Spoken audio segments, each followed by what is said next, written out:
Yo, what's up, it's Sullivan, back in another video. This one's going to be a quick one, but I'll be going over the best settings to have for input delay and just having better aim on controller to improve your builds and all that stuff.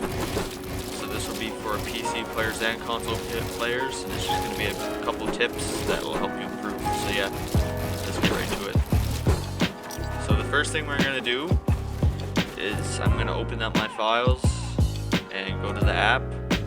So basically this file right here, if I go in and open up setup and close down files and go to all, hit Xbox One controller, now I'm on a thing where it prevents, well, for PS4 controllers, this thing can help your input delay go down to 1 millisecond, but if you're on an Xbox controller, your input delay will not change, but it will change the gap for the input delay to like stay around. So basically, if you don't add this on, your input delay can get super high on Xbox controller, but when you do this, it'll stay put. Basically, it'll just stay around where it's already at and not spike. Versus if you don't add this, there'll be random times when you're building and your controller just feels like it's reacting a second late. So basically this helps a lot for consistency on an Xbox controller and a lot more for PS4 controllers. So basically how to get this app is just you search up how to overclock an Xbox controller or how to overclock a PS4 controller or PS5. Just search up how to overclock and then your controller. Unless your controller is like a very not used controller like my Instinct, which I'm not using right now, so when I searched up for Elite controller, it came right up. But I'm pretty sure this app will work for it. As soon as I plug in my Instinct, it'll probably come up with a thing and I can just do it from there. But all you need to do is search up on YouTube how to overclock your Xbox controller or PS4 controller, and it'll show you how to do it. And all you do is follow the steps and you'll have this, and it'll help a lot. So yeah, that's the first thing. And also when you're done with it, you keep it up playing in the background. So when you just go back in your game, you want to have this app up, and then it'll work from there.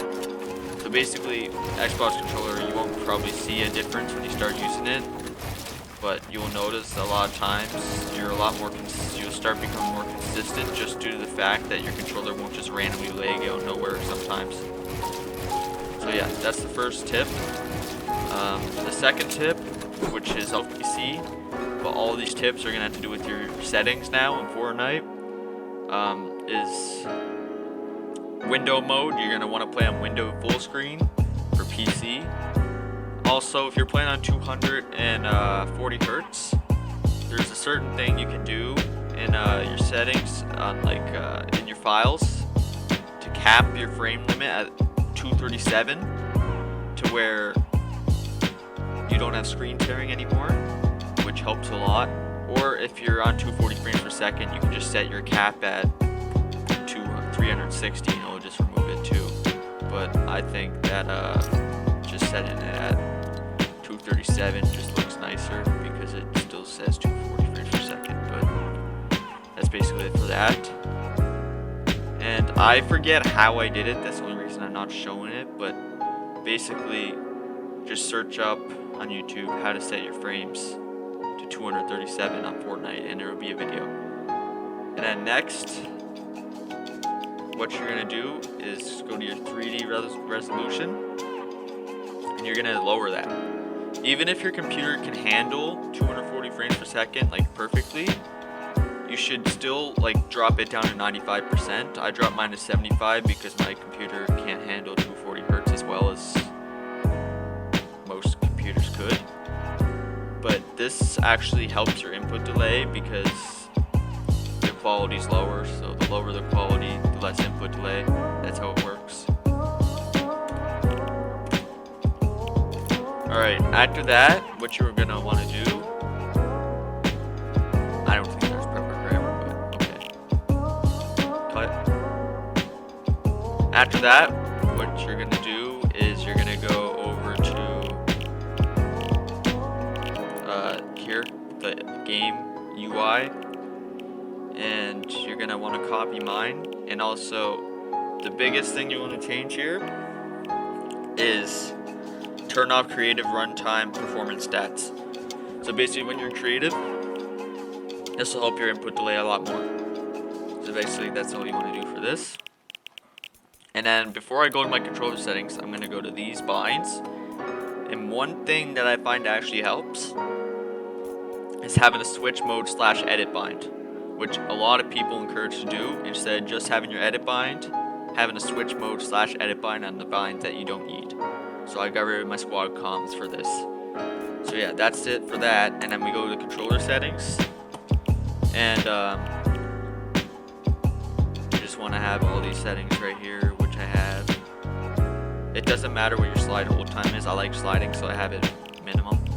But basically the first thing you're going to notice is, this is for people who play on linear, having turning horizontal and turning vertical boost on. Just put it on 2% and just try it out, and like go into 200 pump map. As soon as I turned this on to 2%, I felt like there was more slowdown to my aim assist. Like it felt like my aim assist just got better just from doing this. Just put 2% on each of these. I was hitting more headshots. And then the next thing I do for aiming is having boost when you're aiming down sights too is really good. So when you're in close range, you have a slow sensitivity. Like I meant shooting far range, you have slow sensitivity, so you can track them far away. And if they're closer, you have the boost, so you can move your thumbstick like all the way, and it'll actually speed up. So that helps a lot. And then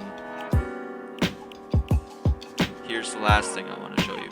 Also, don't use flip controller that actually causes more input delay, but these. So basically, you see a lot of these creative players using higher dead zones, and you might think it's because their thumbsticks are bad or something, but it actually helps with their aim. And I noticed this as soon as I turned it on, but I see them all using 16 dead zones. And once I turned on 16 dead zones,